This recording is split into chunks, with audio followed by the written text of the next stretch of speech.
اردو زبان و ادب اور ہندوستانی سنیما کا بہت گہرا رشتہ رہا ہے۔ ہندوستان میں جو پہلی بولتی فلم بنی، اس کے بعد جو دوسری فلم بنی، یہ دونوں فلمیں عالم آرا اور شیریں فرحات تھیں اور دونوں اردو ڈرامے پر مبنی تھیں۔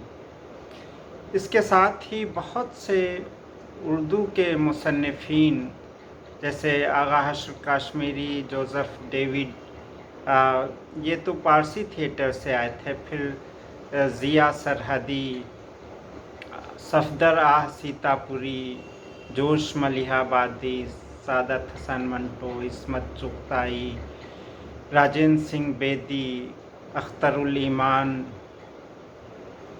خواجہ احمد عباس، بے شمار اردو کے مصنفین فلموں سے وابستہ ہو گئے تھے اور ان لوگوں نے بہت شاندار فلمیں بنائی دیں ہندوستان کو۔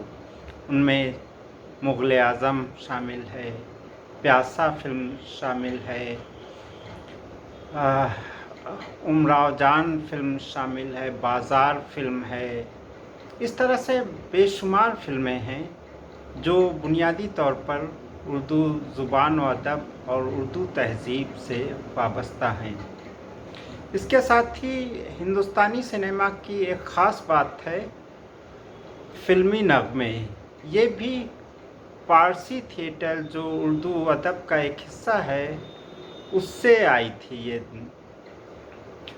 تو فلمی نغموں نے بھی بہت بڑا کردار ادا کیا ہے اور اردو کے شاعروں نے زیادہ تر فلموں کے نغمے لکھے ہیں، جس میں ساحر لدھیانوی ہیں، حسرت جے پوری ہیں، کیفی اعظمی ہیں، شکیل بدایونی ہیں۔